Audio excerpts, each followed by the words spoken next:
अस्सलाम वालेकुम। आज मैं आपको सिखाऊंगी कि दूध की बलाई से देसी घी कैसे निकाला जाता है।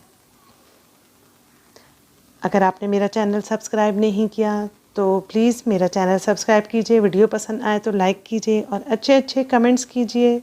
Thank you. इसके लिए आपको हैवी बॉटम पैन चाहिए होगा। आप उसमें मलाई डाल दीजिए और धीमी आंच पे पहले आप उसको रख दीजिए जब तक कि वो मेल्ट ना हो जाए। जैसे वो मेल्ट हो जाएगा तो आप आंच जो है वो मीडियम कर दीजिए और अब आपने इसको कंटिन्यूस चलाना है। ये तकरीबन 1.5 किलो मलाई है और इसको आधा घंटा लगता है बनने में।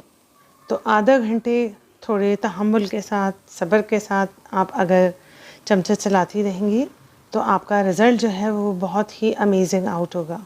बहुत ही आपको फ्रेगरेंट, दानेदार और खुशबूदार घी मिलेगा इंशाल्लाह।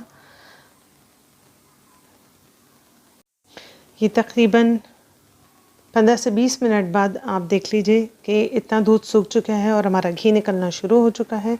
अभी इसको 10 मिनट और लगेंगे तो ये बिल्कुल मावा जो है वो ड्राई हो जाएगा, कंबाइंड हो जाएगा। ये देखिए, ये अब हमारा मावा जो है कंबाइन हो चुका है और घी बिल्कुल इससे सेपरेट हो चुका है। इसको अच्छी तरीके से देख लीजिए, ये बिल्कुल कंबाइन हो चुका है यानी ड्राई हो गया है। इसके अंदर ज़रा सा भी मॉइस्चर नहीं है। अगर थोड़ा सा भी मॉइस्चर होगा तो वो मॉइस्चर इसके अंदर से फ़िल्टर होके घी में आएगा और घी को फफूंद लग सकती है। अब इसको हम थोड़ा ठंडा करेंगे, इतना ठंडा करेंगे कि हम इसे हैंडल कर सकें, क्योंकि अभी हमें इसके फ़िल्टर करना है। लेकिन इसे बिल्कुल ठंडा नहीं होना चाहिए, क्योंकि अगर ये ठंडा हो गया तो इसमें से पूरा घी नहीं निकल सकेगा। अब आप एक छन्नी ले लीजिए और जिसमें आपको घी निकालना है उसमें आप घी को फ़िल्टर कर लीजिए। लीजिए, हमारा खुशबूदार और ख़ूबसूरत घी बिल्कुल तैयार है।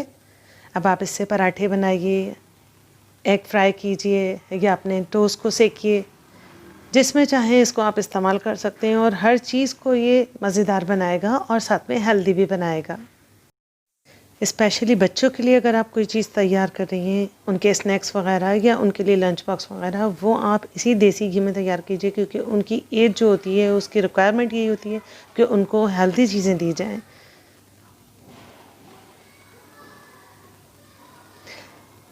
ये मैंने बकाया जितना भी उसका मावा है वो छन्नी में करके रख दिया है, ताकि इसके अंदर से जितना भी थोड़ा बहुत घी रह गया है वो भी हमारा फ़िल्टर हो जाए।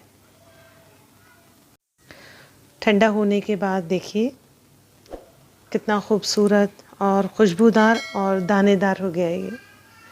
इसे बनाइए, खाइए और मुझे अपने फ़ीडबैक से आगाह कीजिए। जज़ाकुमुल्लाह खैरन कसीरा।